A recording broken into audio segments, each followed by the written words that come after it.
Hello बच्चों, welcome back to my YouTube channel educational points. तो स्वागत है आपका मेरे इस नए वीडियो में। आज हम लेके आए हैं आप लोगों के लिए क्लास ट्वेल्थ बायोलॉजी यानी कि जीव विज्ञान का, जो कि है चैप्टर 9 और चैप्टर का नाम है जैव विविधता एवं संरक्षण। ठीक है, जैव विविधता एवं संरक्षण, जिसे हम कहते हैं बायोडाइवर्सिटी एंड कंजर्वेशन। तो आज के इस वीडियो में हम इस चैप्टर को डिस्कस करेंगे। इसके नोट्स आपको दिए जाएंगे, हैंड रिटन नोट्स हैं। बाकी इसके ऊपर के जितने भी सारे चैप्टर्स हैं उसका हमने वीडियो अपलोड कर दिया है, आप जाके हमारे चैनल पर देख सकते हैं, जिसकी अलग से प्लेलिस्ट बनाई गई है। तो हम देखेंगे आज के इस वीडियो में पार्ट 1 में कि इसकी जैव विविधता का संरक्षण यानी उसका परिचय, उसके प्रकार, उसके आगे जितनी भी सारी परिभाषाएं हैं वो बोर्ड एग्जाम पर आधारित, जो आपके एग्जाम होने वाले हैं 2027 में, उस बेस पर ये सारे नोट्स हैं। तो ये एनसीईआरटी नोट्स है। तो चलिए देर ना करते हुए वीडियो को स्टार्ट करते हैं। तो आपका चैप्टर है जैव विविधता एवं संरक्षण यानी कि बायोडाइवर्सिटी एंड कंजर्वेशन, जिसमें हम देखेंगे सबसे पहले परिचय। परिचय में हम क्या लिखेंगे, देखिए, बायोडाइवर्सिटी यानी कि जैव विविधता शब्द का प्रयोग। ठीक है, बायोडाइवर्सिटी शब्द का प्रयोग सर्वप्रथम रोजन ने सन 1985 में किया था। तो जो डाइवर्सिटी का खोज है वो रोजन वैज्ञानिक ने सन 1985 ईस्वी में किया था। वह जीवों में आकार की भिन्नता, जीव समूहों में अंतर तथा किसी क्षेत्र की परितंत्र संरचना में विविधता को दर्शाता है। ठीक है, तो ये कहना चाहते हैं इसमें कि ये जो वैज्ञानिक हैं वो जीवों में आकारकीय, ठीक है, भिन्नता को और जीव के समूह में जो अंतर है उसमें किसी क्षेत्र की परितंत्र संरचना को, विविधता को दर्शाता है। तो ये था क्या आपका जैव विविधता का परिचय, जो कि ये रोजन वैज्ञानिक ने इनके बारे में चीजें व्यक्त की हैं। ठीक है, फिर उसके आगे हम नेक्स्ट हेडिंग देखेंगे सह विलुप्तता, जो कि इसके अंतर्गत आए जाते हैं। सह विलुप्तता, इस पे लिखेंगे जब कोई जाति विलुप्त हो जाती है। विलुप्त मतलब गायब हो जाती है। तो जब कोई जाति विलुप्त हो जाती है यानी गायब हो जाती है, समाप्त हो जाती है, तब उस आश्रित दूसरे जंतु, ठीक है, तब उस पर जो आश्रित दूसरे जंतु हैं तथा पादप जातियां हैं वो विलुप्त होने लगती हैं। यानी कि जो जीव विलुप्त होता है उसके आश्रय जो दूसरा जंतु या पादप जातियां विलुप्त होने लगती हैं, क्योंकि वो उसके क्या है, आश्रय थीं। जब एक परपोषी भतस्य जाति विलुप्त होती है तब उसके विशिष्ट पर जातियों का अस्तित्व भी खतरे में पड़ जाता है। ठीक है, जब एक परपोषी भतस्य जाति विलुप्त होती है तो उसके विशिष्ट पर, ठीक है, जातियों का अस्तित्व और उसका खतरा बड़ा रहता है। ठीक है, पड़ जाता है, उसे हम सह विलुप्तता कहते हैं। एग्जाम्पल में लिखेंगे कि सह विकसित परागणकारी सहोपकारिता आदि, इनमें एक पादप के लिए विलेयक से दूसरे का कीट से उस पादप में आश्रित है, उसे विलोपन भी निश्चित है, उसका विलोपन भी क्या है, निश्चित है। तो जो सह विकसित परागकारी है, परागणकारी, वो सहोपकारिता आदि, इनमें जो जीव हैं, ठीक है, वो पादप के लिए एक दूसरे के कीट पर क्या है, पादप आश्रित है और वो विलोपन भी निश्चित करता है। ठीक है, तो ये था क्या आपका सह विलुप्तता।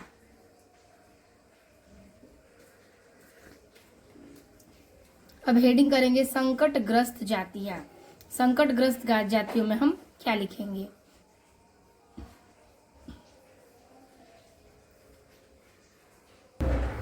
तो इसमें लिखेंगे कि international union of conservation of nature and nature resource यानी IUCN, जो संकटग्रस्त जातियां हैं उनमें ये पाया जाता है IUCN यानी कि international union of conservation of nature. तो इसमें कह रहा है कि संरक्षण की आवश्यकता के आधार पर, इसमें संरक्षण की आवश्यकता के आधार पर वन्य पौधों और प्राणियों की विलुप्त होती हुई, ठीक है। तो पौधों और प्राणियों की विलुप्त होती हुई, विलुप्तता के कगार पर पहुंची हुई, ठीक है, जातियों का वर्गीकरण किया, ठीक है।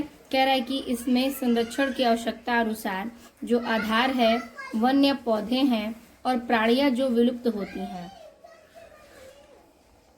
तो वो विलुप्तता के कगार पर क्या होती हैं, पहुंची हुई। विलुप्तता के कगार पर पहुंची हुई जो जाति है उसका वर्गीकरण किया, उसे हम संकरग्रस्त जातियां कहते हैं। जैसे भारतीय गेंडा, एशियाई शेर, घड़ियाल, ब्लू व्हेल, भारतीय सारंग तथा सारस इत्यादि। नेक्स्ट हेडिंग है हॉटस्पॉट, ठीक है। हॉटस्पॉट यानी एक क्षेत्र में पाई जाने वाली जीव जातियों, ठीक है, एक क्षेत्र में पाई जाने वाली जीव जातियों की संख्या तथा उसमें पादप और जंतुओं की पाई जाने वाली संख्या अति आवश्यक हो, उसे हॉटस्पॉट कहते हैं। तो एक क्षेत्र में पाए जाने वाले जो जीव जातियां हैं, ठीक है, किसी एक क्षेत्र में कई प्रकार के जीव जातियां पाए जाते हैं। तो जो एक क्षेत्र में पाई जाने वाली जीव जातियां हैं वो संख्या तथा उसमें पादप और जंतुएं, ठीक है, पाई जाने वाली, ठीक है। कह रहा है कि जातियों की संख्या तथा उसमें पादप और जंतुओं में पाई जाने वाले की संख्या अति आवश्यक हो, ठीक है, उसकी संख्या क्या हो, अति आवश्यक हो, उसे हॉटस्पॉट कहते हैं। अर्थात हॉटस्पॉट पाए जाने वाले वे क्षेत्र हैं यानी जहां जंतु और पादप बड़े संख्या में पाए जाते हैं। यानी कि हॉटस्पॉट पाई जाने वाला ऐसा क्षेत्र है जहां पर जंतु और पादप बड़ी बड़ी संख्याओं में पाए जाते हैं, किंतु उनकी विनाश की बड़ी संभावना और उनके संरक्षण भी और आवश्यक है, ठीक है। उनके विनाश की संभावना और उनका संरक्षण क्या है, अति आवश्यक है। ये हॉटस्पॉट है तो आप फोन का हॉटस्पॉट नहीं मानिएगा, ये क्या है, एक प्रकार का क्षेत्र है जहां पर पादप और जंतु ज्यादा पाए जाते हैं, ठीक है। तो उनकी संरक्षण की क्या होती है, आवश्यकता होती है, और इनके विनाश की बड़ी संभावना और उनके संरक्षण को और भी आवश्यकताएं हो जाती है। किससे, हॉटस्पॉट्स थे। एग्जाम्पल में लिखेंगे भारत में हॉटस्पॉट, ठीक है, यानी कि भारत में ऐसा क्षेत्र है हॉटस्पॉट का जिसमें पादप और जंतु ज्यादा संख्या में पाए जाते हैं। फिर हम लिखेंगे इसमें पहला नंबर क्या है, पूर्वी हिमालय हॉटस्पॉट। पूर्वी हिमालय हॉटस्पॉट में देखेंगे कि जो पूर्व दिशा के हिमालय में हॉटस्पॉट्स पाए जाते हैं वहां पर जो चीजें हैं, यह भारत के उत्तरी तथा पूर्वी भाग में स्थित है। जो पूर्वी हिमालय हॉटस्पॉट है वो भारत के उत्तरी और पूर्वी भाग में स्थित है। इसमें आसाम, नेपाल, सिक्किम तथा भूटान सम्मिलित है और इसमें शीतोष्ण जंगल पाए जाते हैं, ठीक है। इसमें शीतोष्ण जंगल पाए जाते हैं और ये आसाम, नेपाल और सिक्किम तथा भूटान से सम्मिलित है। तो ये हो गया आपका पूर्वी हिमालय का हॉटस्पॉट। अब हम हेडिंग करेंगे पश्चिमी हॉटस्पॉट, ठीक है। पश्चिमी हॉटस्पॉट देखेंगे, हमने पूर्वी देख लिया, अब देखेंगे पश्चिमी हॉटस्पॉट। तो उसमें लिखेंगे कि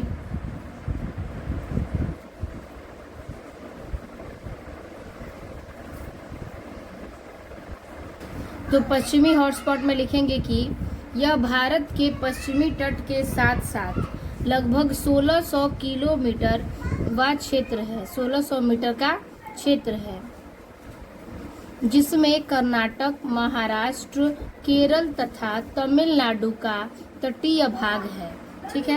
कह रहा है कि यह भारत की पश्चिमी तट के साथ साथ लगभग 1600 किलोमीटर का क्षेत्र है, जिसमें कर्नाटक, महाराष्ट्र, केरल तथा तमिलनाडु का तटीय भाग है, ठीक है, तटीय भाग है।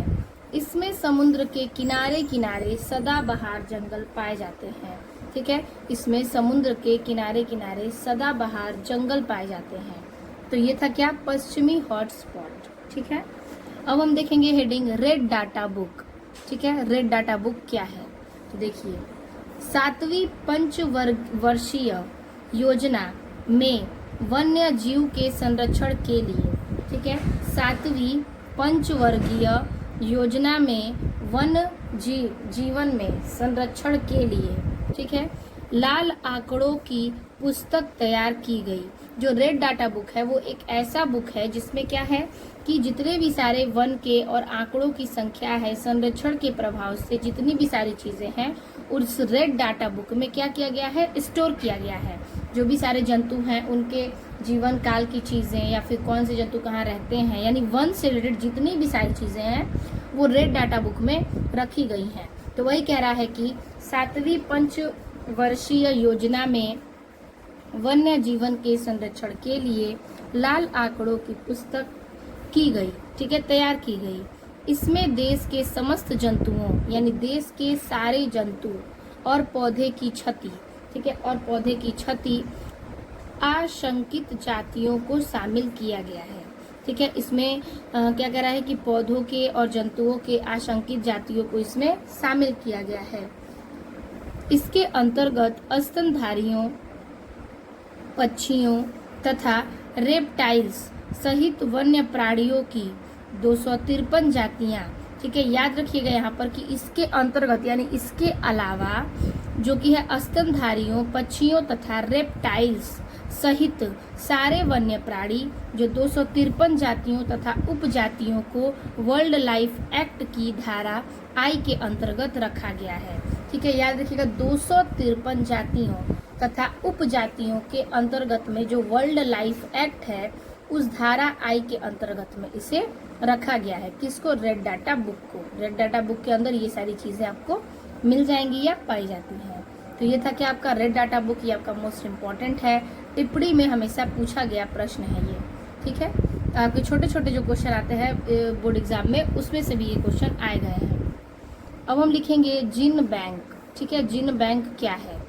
तो इसमें लिखेंगे कि इसमें बीज, अंडे, कोशिकाएं, परागण आदि को सुरक्षित रखा जा सकता है, ठीक है। इसमें बीज को, अंडे को, कोशिकाओं को, परागण को आदि को क्या करते हैं? सुरक्षित रख सकते हैं, क्योंकि अंगों को भी बहुत कम ताप पर सुप्त अवस्था में रखने की व्यवस्था होती है, ठीक है। क्योंकि अंगों को भी बहुत कम ताप पर एक सुप्त अवस्था में रखने की आवश्यकता होती है, व्यवस्था होती है, उसे हम जीन बैंक कहते हैं। अगला है आपका इस प्रकार से हेडिंग, उत्तर प्रदेश के राष्ट्रीय उद्यान एवं वन्य प्राणी शरण स्थल, जिसमें रानीपुर वन प्राणियों शरण स्थल या पशु विहार, ठीक है, जिसकी क्या है स्थिति। तो ये उत्तर प्रदेश के अंतर्गत है। उसमें रानीपुर जो वन्य है वो प्राणियों का स्थल क्या है? पशु विहार है, जिसकी स्थिति कहाँ है? तो देखिए यह उत्तर प्रदेश में इलाहाबाद से 140 किलोमीटर की दूरी पर स्थित है। क्या है? ये उत्तर प्रदेश में ही इलाहाबाद से 140 किलोमीटर की दूरी पर स्थित है, ठीक है। इसका क्षेत्रफल क्या होगा?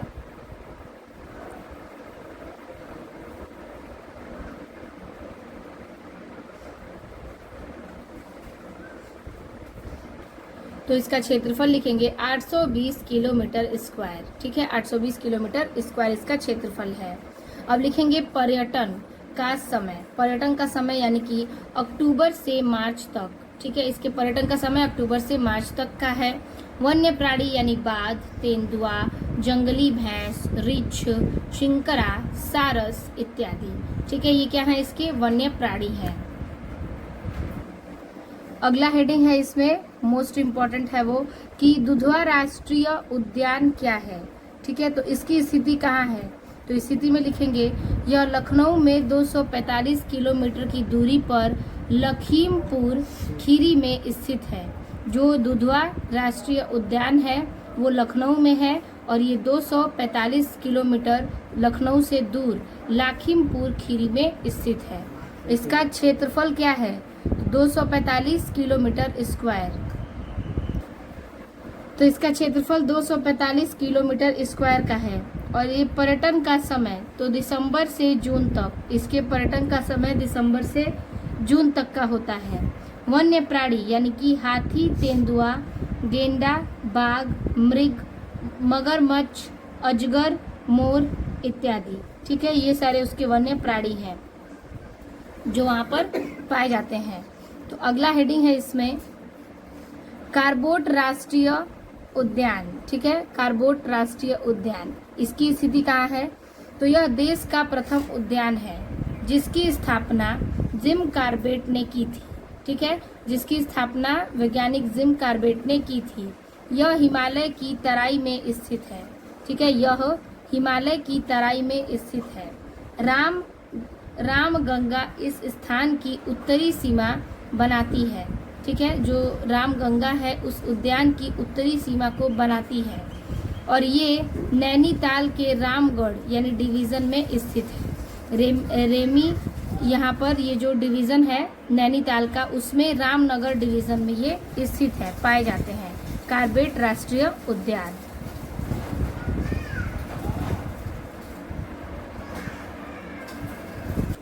इसका क्षेत्रफल है 512 किलोमीटर स्क्वायर। पर्यटन का समय नवंबर से अप्रैल तक। तो इसके पर्यटन का समय नवंबर से अप्रैल तक का है। वन्य प्राणी यानी कि इस वन्य में कौन कौन से प्राणी आते हैं?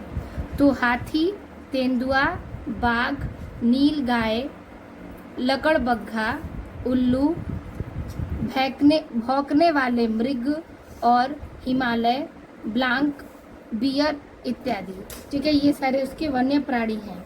अब हम देखेंगे नेक्स्ट हेडिंग जो कि है वर्ल्ड वाइल्ड लाइफ फंड यानी WWF। ठीक है, तो इसमें लिखेंगे कि इसकी स्थापना स्विट्जरलैंड में की गई है। ठीक है, ये जो WWF है उसकी स्थापना स्विट्जरलैंड में की गई है तथा इसमें गेंट पांडा को अपना चिन्ह निर्धारित किया गया है। भारत समेत 23 राष्ट्र इसके सदस्य हैं। ठीक है, भारत समेत 23 राष्ट्र इसके सदस्य हैं और इसके अंतर्गत प्राणियों तथा पादपों का संरक्षण आदि सहयोग पर निर्भर करता है। ठीक है, इसके अंतर्गत जो प्राणी हैं और पादप का संरक्षण है इस आदि पर सहयोग पर निर्भर करता है। ठीक है, अब हम लेंगे नेक्स्ट हेडिंग जो कि है बायोस्फीयर रिवर्स क्षेत्र। ठीक है, बायोस्फीयर रिवर्स क्षेत्र। इसमें लिखेंगे कि बायोस्फीयर रिवर्स को इस प्रकार स्थापित किया जाता है जिससे यहाँ की भूमि को विभिन्न प्रकार से उपयोग में लाया जा सके। ठीक है, बायोस्फीयर जो रिवर्स है वो इस प्रकार से स्थापित है कि जिसमें यहाँ की सारी भूमि को विभिन्न प्रकार से उपयोग में लाया जाता है और इसे निम्नलिखित तीन जोन या क्षेत्रों में विभाजित किया गया है। ठीक है, 3 जोन क्षेत्रों में विभाजित किया गया है। जैसे कि ये इसका फिगर है, ये क्या है आपके इस गोले में 3 भाग है। ये पहला भाग, ये अंदर उसके दूसरा भाग, उसके अंदर तीसरा भाग। सबसे अंदर वाले भाग को हम क्रोड जोन कहते हैं, उसके बाहरी वाले भाग को बफर क्षेत्र और आखिरी वाले भाग को कृषि क्षेत्र कहते हैं। तो ये है आपका बायोस्फीयर रिवर्स क्षेत्र में 3 प्रकार। ठीक है, अब हम देखेंगे इस तीनों का एक एक प्रकार से हेडिंग, यानी क्रोड जोन क्या है, बफर क्षेत्र क्या है, कृषि क्षेत्र क्या है। चलिए इन तीनों को समझते हैं। पहला हेडिंग है क्रोड जोन या क्षेत्र। क्रोड जोन का क्षेत्र जो है यह बायोस्फीयर रिवर्स का केंद्रीय भाग है।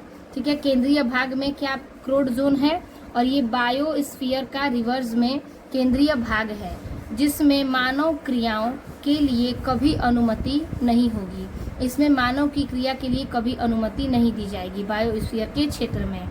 दूसरा है बफर क्षेत्र, तो यह क्रोड क्षेत्र के ठीक बाहर होता है। ठीक है, यह क्रोड जोन जो है उस क्षेत्र के ठीक बाहर होता है जहाँ पर मानव क्रियाओं के लिए सीमित अनुमति होती है, यानी कि एक सीमित मात्रा में वहाँ पर मानव जा सकते हैं। इस क्षेत्र में केवल शैक्षिक एवं अनुसंधान कार्य किए जा सकते हैं, यानी कि ये बफर क्षेत्र में सिर्फ शैक्षिक और अनुसंधान कार्य किया जा सकता है। तीसरा है कृषि क्षेत्र, यानी कि इसमें मानव को विभिन्न क्रियाओं की अनुमति होती है जैसे पर्यटन, शिक्षा, ट्रेनिंग इत्यादि। जो कृषि क्षेत्र है इसमें मानव पूर्ण रूप से क्रिया की अनुमति मिल जाती है, वो शिक्षा, ट्रेनिंग या पर्यटन जैसी कोई भी चीज़ें वहाँ कर सकते हैं। अगला हेडिंग है बायोस्फीयर का रिवर्स का महत्व, जिसमें लिखेंगे पहला कि पौधों और जंतु समुदायों की विभिन्नता एवं परिशुद्धता का संरक्षण करने पर,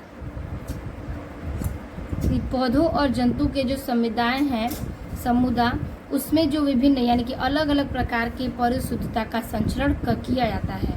दूसरा, शिक्षा एवं प्रशिक्षण के अनुकूल औषध प्रदान करना, यानी शिक्षा और प्रशिक्षण दोनों के अनुकूल क्या करता है, इसका औषध प्रदान करना है। तीसरा, अंतर्राष्ट्रीय सहयोग को प्रोत्साहन देना, ठीक है, अंतर्राष्ट्रीय सहयोग का प्रोत्साहन देना, ये क्या है, बायोस्फीयर रिवर्स का महत्व है। अब है अगला हेडिंग, सामाजिक वानिकी, जिसमें पहला है झूम खेती, ठीक है। झूम खेती इसमें क्या है, तो कृषि की कुछ नई पद्धतियों से वनों का स्थायी रूप विनाश होता है, ठीक है। कृषि के कुछ नई पद्धति का जब आविष्कार होता है तो वनों का स्थायी रूप क्या होता है, विनाश होता है। इसका एक उदाहरण झूम खेती है।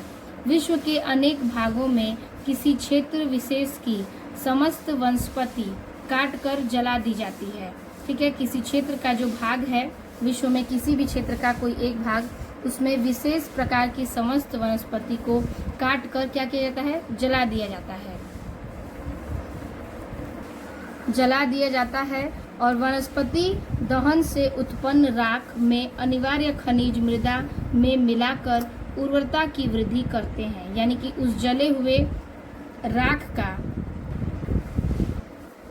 तो वनस्पति दहन से जो राख प्राप्त होते हैं उस अनिवार्य खनिज मृदा में मिलाकर उर्वरता की वृद्धि की जाती है। ऐसी मृदा में 2 से 3 और फसलें ली जाती हैं, ठीक है। इस मृदा में मिलाकर उर्वरता की वृद्धि करते हैं और ऐसी मृदा में 2 से 3 और फसलें ली जाती हैं। जब उर्वरता कम होने लगती है तो किसान नए क्षेत्र साफ करके वहाँ भी इसी प्रकार फसल प्राप्त करते हैं। कि जब क्या होता है कि जब उर्वरता की कमी होने लगती है तो जो किसान हैं वो नए क्षेत्र को साफ करते हैं और वहाँ पर इसी प्रकार से फसलों को उगाते हैं। इस प्रकार समय समय पर स्थान बदलकर खेती करने को झूम खेती या स्थानांतरित खेती कहते हैं, ठीक है। यानी कि समय बदल बदल कर, स्थान बदल बदल कर जो खेती की जाती है उसे हम झूम खेती या स्थानांतरित खेती कहते हैं। नागालैंड, मिजोरम, मेघालय, अरुणाचल प्रदेश, त्रिपुरा तथा असम में इसी प्रकार की खेती होती है, ठीक है। तो ये हो गया आपका इसकी परिभाषा।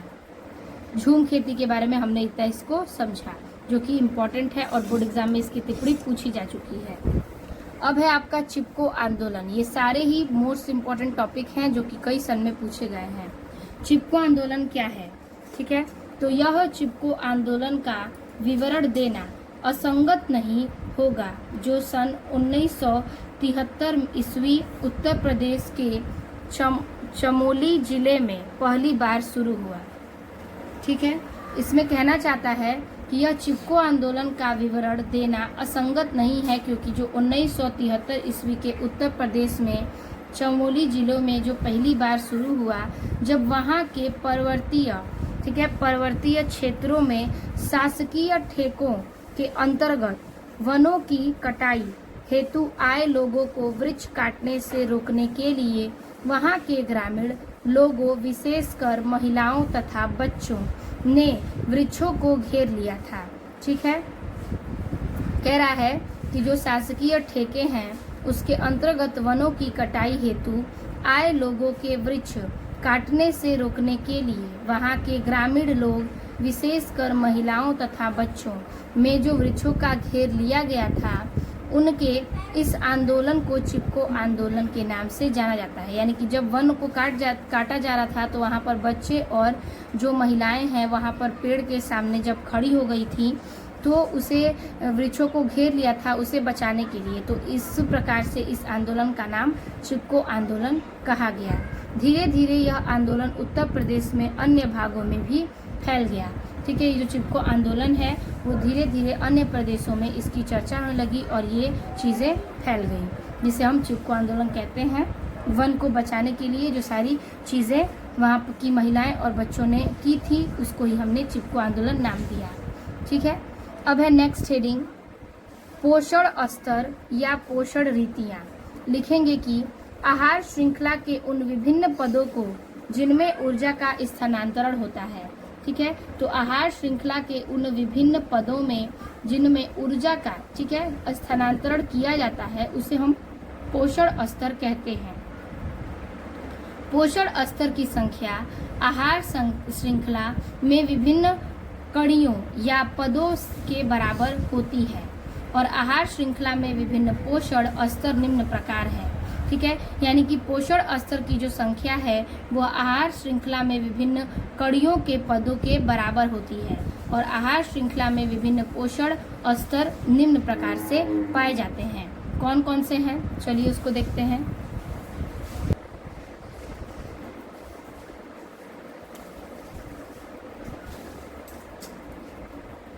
इसमें पहला नंबर लिखेंगे उत्पादक प्रथम पोषण स्तर बनाते हैं। दूसरा शाकाहारी द्वितीयक पोषण स्तर बनाते हैं। तीसरा मांस भक्षी जो शाकाहारियों का भक्षण करते हैं तृतीय पोषण स्तर बनाते हैं। ठीक है, जो मांस भक्षी हैं वो शाकाहारियों का भक्षण करते हैं और तृतीय स्तर का पोषण स्तर बनाते हैं। ठीक है, चौथा शीर्ष मांस भक्षी जो छोटे मांसाहारियों को खाते हैं और चतुर्थ पोषण स्तर बनाते हैं। ठीक है, जो शीर्ष मांस भक्षी हैं वो छोटे मांसाहारियों को खा जाते हैं और चतुर्थ पोषण स्तर बनाते हैं। पांचवा वो अपघटन अंतिम या अपरद पोषण स्तर बनाते हैं। ठीक है, जो अपघटन है वो अंतिम और अपरद पोषण स्तर को बनाते हैं। अब लिखेंगे हम एग्जाम्पल में लिखेंगे ग्रास से डियर यानी कि हिरन और हिरन से सेब, फिर ग्रास, फिर इंसेक्ट, फ्रॉग और स्नैक यानी पौधे, बकरी और फिर मानव। ये सारी क्रियाएं किसमें हैं, पोषण स्तर के पोषण रीतियों में हैं। यानी कि अगर कोई जो हिरन शेर है वो हिरन का शिकार करेगा और हिरन क्या करेगा, घास को खाएगा, तो इन चीज़ों में क्या होती है कि एक दूसरे को खाने के बाद ये पोषण स्तर आगे बढ़ता जाता है। ठीक है, तो ये हो गया इसका एग्जाम्पल। अगला है पारिस्थितिकी अनुक्रमण।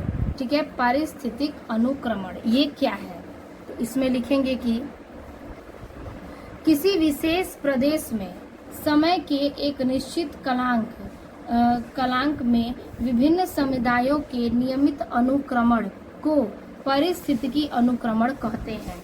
ठीक है, यानी किसी विशेष प्रकार के समय एक निश्चित कालांक में विभिन्न समुदाय के नियमित अनुक्रमण को हम पारिस्थितिकी अनुक्रमण कहते हैं। परितंत्र में समुदायों का विकास कुछ नवीन जातियों के आगमन से प्रारंभ होता है। ठीक है, यहाँ पर कह रहा है किसी विशेष प्रकार का जो प्रदेश है वो समय के एक निश्चित कालांत में, ठीक है, विभिन्न समुदायों के नियमित अनुक्रमण को पारिस्थितिकी अनुक्रमण कहा जाता है। परितंत्र में समुदाय का विकास कुछ नवीन जातियों के आगमन से क्या है, प्रारंभ है। ठीक है, ये जातियां धीरे धीरे कालांतर में अधिक विकसित और प्रौढ़ समुदायों जीवों द्वारा विस्थापित हो जाती हैं। ठीक है, कह रहा है कि ये जो जातियां हैं वो धीरे धीरे कालांतर में अधिक विकसित और प्रौढ़ समुदायों के जीवों द्वारा विस्थापित हो जाती हैं। इस प्रकार के अंत में एक स्थिर समुदाय विकसित हो जाता है। ठीक है, विकसित हो जाता है जिसे जीव स्थानीय परिस्थितियों के साथ एक प्रकार का संतुलन सा बनाए रखते हैं। ठीक है, परिस्थितियों के साथ एक प्रकार का संतुलन बनाए रखते हैं। ठीक है, तो ये है क्या, पारिस्थितिकी अनुक्रमण।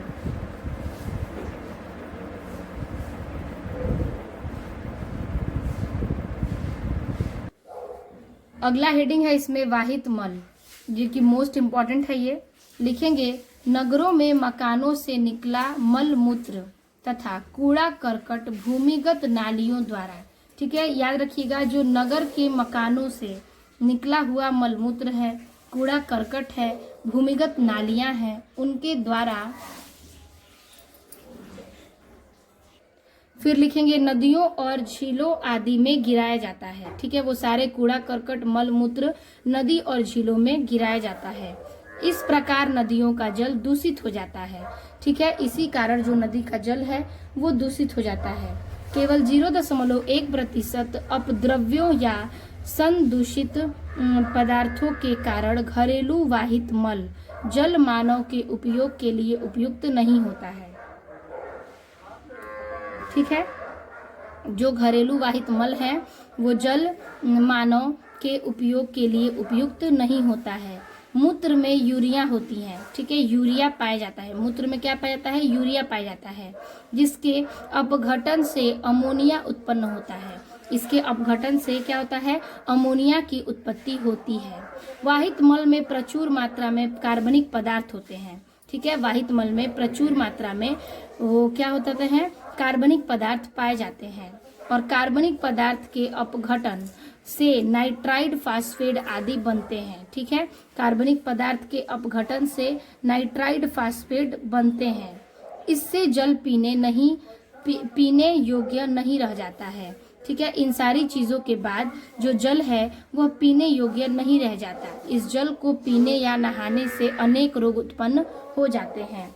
ठीक है, जो घर से, जो नगर के घरों से मलमूत्र है, कूड़ा करकट है, कई सारी जो चीजें हैं वो नदियों और झीलों में पाई जाती हैं। उससे क्या होता है? जल दूषित होता है। और जो अपद्रव्य है वो संदूषित पदार्थों के कारण घरेलू वाहित मल और जल मानव के उपयोग के लिए उपयुक्त नहीं होता, यानी कि इससे मानव उपयोग इस पानी को नहीं कर सकता।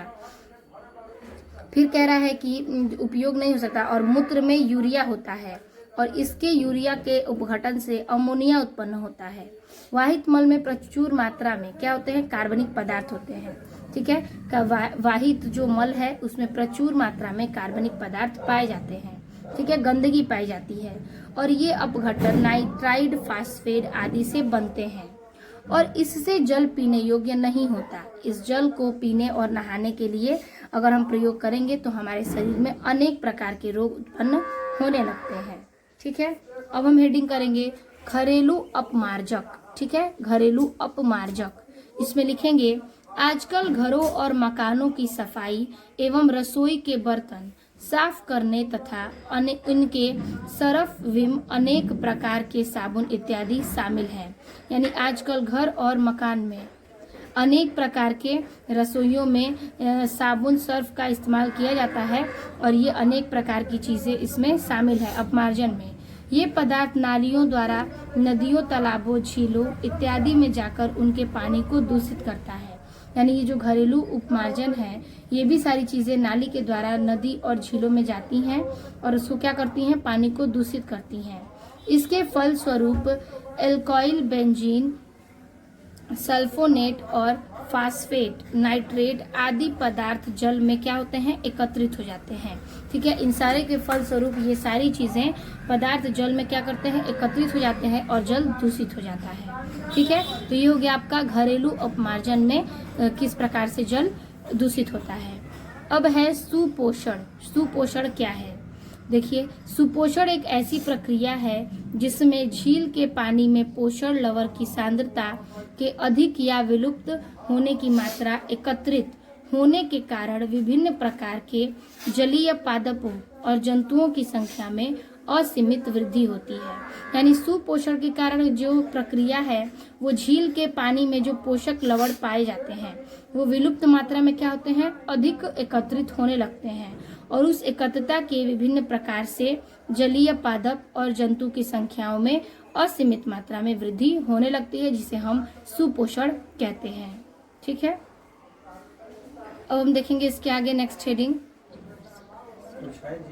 अगला हेडिंग है रिवर्स परासरण। इसमें लिखेंगे कि इस विधि द्वारा वाहित मल से स्वच्छ जल मिल सकता है। ठीक है, इस विधि के द्वारा वाहित मल से जो स्वच्छ जल है वो मिल सकता है। इस प्रक्रिया में पानी परासरण द्वारा अपने अधिक सांद्रता के क्षेत्र से कम सांद्रता के क्षेत्र की ओर, इस विधि में पानी के कम सांद्रता वाले क्षेत्र पर, ठीक है, अत्यधिक दबाव डालकर पानी की गति की दिशा उल्टी कर दी जाती है। ठीक है, कह रहा है कि इस रिवर्स परासरण की विधि में जो वाहित मल है उसमें स्वच्छ जल भी मिल सकता है। इस प्रक्रिया में जो पानी का परासरण होगा वो अधिक सांद्रता के क्षेत्र में कम सांद्रता के क्षेत्र की ओर जाता है। ठीक है, अधिक सांद्रता की क्षेत्र से कम सांद्रता के क्षेत्र की ओर जाता है। और इस विधि में पानी के कम सांद्रता वाले क्षेत्र पर, ठीक है, अत्यधिक दबाव डालकर पानी की गति की दिशा उल्टी कर दी जाती है और इस प्रकार अमोनिया, नाइट्रेट, फास्फेट तथा कुछ अन्य धुले हुए पदार्थ, ठीक है, को पानी में से अलग कर दिया जाता है। इसे हम रिवर्स परासरण कहते हैं। अगला हेडिंग है जैविक खेती। इसमें लिखेंगे कि जैविक खेती कृषि की वह विधि है जिसमें रासायनिक उर्वरकों एवं संश्लेषित कीटनाशकों का उपयोग बहुत कम या बिल्कुल नहीं किया जाता है। ठीक है, जो जैविक खेती है उसमें कृषि की जो विधियां हैं वो रासायनिक उर्वरकों से क्या है, संश्लेषित हैं और कीटनाशकों का उपयोग बहुत ही कम या बिल्कुल ही नहीं किया जाता है। मृदा की उर्वरता शक्ति को बनाए रखने के लिए हरी खाद्य या कंपोस्ट का प्रयोग किया जाता है और फसल चक्र द्वारा उर्वरता शक्ति बढ़ाई जाती है। ठीक है, फसल चक्र के द्वारा उर्वरता की शक्ति भी बढ़ाई जाती है। इसके लिए खेती के साथ साथ पशुपालन तथा शहद की मक्खी का पालन भी किया जाता है। इन सारी चीजों के करने के साथ साथ खेती में क्या होता है, पशुपालन तथा शहद की मक्खी का पालन भी किया जा सकता है। इस प्रकार की जैविक खेती को एकीकृत जैविक खेती भी कहते हैं। ठीक है, इस प्रकार की जैविक खेती को हम एकीकृत जैविक खेती कह सकते हैं। अगला हेडिंग है अम्ल वर्षा। ठीक है, अगला हेडिंग है आपका अम्ल वर्षा। इसमें लिखेंगे हम इस प्रकार से कि नाइट्रोजन तथा सल्फर डाइऑक्साइड अधिकांशतः पेट्रोल डीजल दहन से उत्पन्न होती है। ठीक है, नाइट्रोजन तथा सल्फर डाइऑक्साइड जो अधिकांशतः पेट्रोल डीजल दहन से उत्पन्न होती है, ये गैसें वातावरण में उपस्थित जल की बूंदों के साथ, ठीक है, ये गैसें क्या हैं, वातावरण में उपस्थित जल की बूंदों के साथ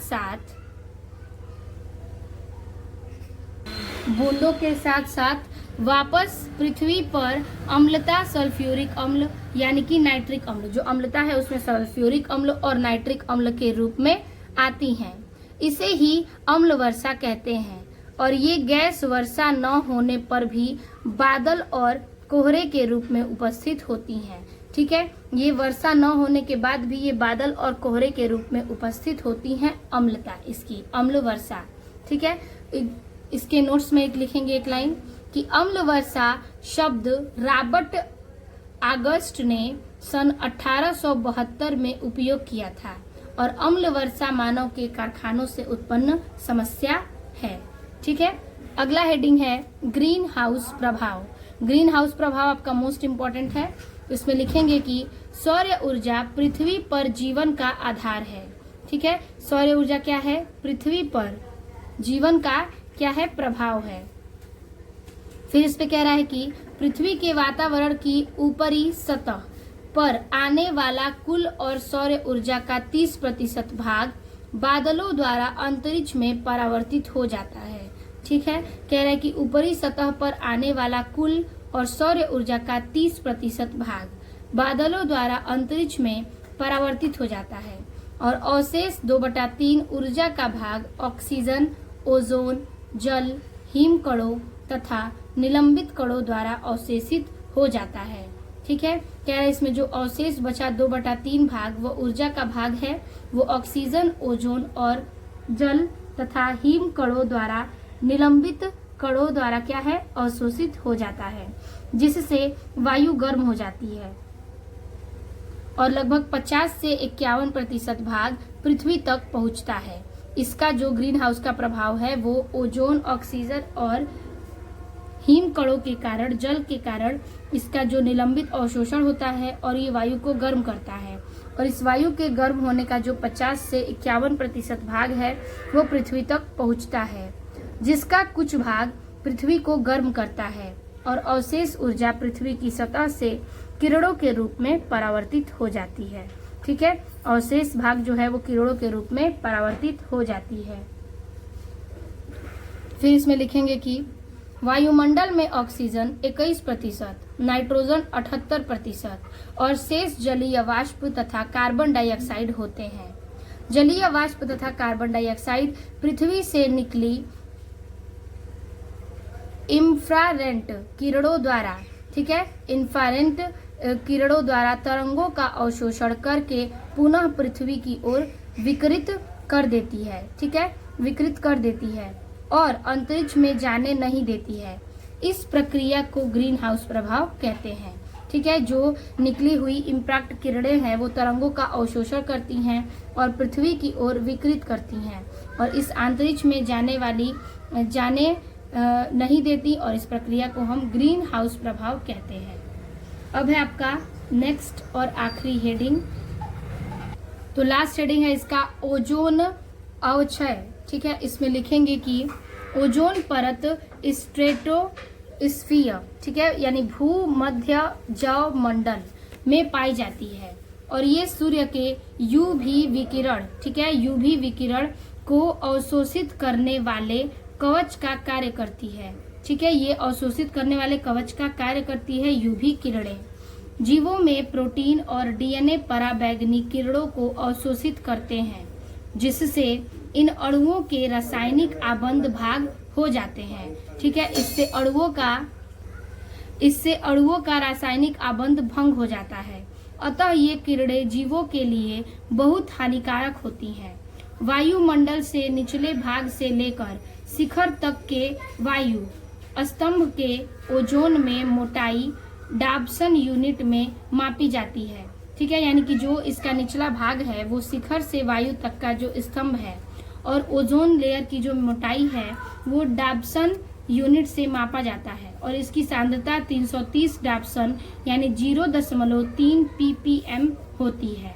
इसे हम ओजोन अवक्षय कहते हैं इन सारी प्रक्रियाओं में। तो इस प्रकार में आज का ये जो चैप्टर है आपका जैव विविधता एवं संचरण का, वो पूरा पार्ट इसका समाप्त होता है आज के इस वीडियो में, ठीक है। तो हमने आज का ये चैप्टर समाप्त कर दिया इस वीडियो के साथ। इसमें सारे इंपॉर्टेंट पॉइंट्स हैं और आपका ये हैंड रिटन नोट्स है। तो वीडियो अच्छी लगी हो तो लाइक कमेंट अपने दोस्तों को जरूर शेयर कीजिएगा। मिलते हैं आपसे नेक्स्ट वीडियो में नए टॉपिक के साथ। तब तक के लिए धन्यवाद।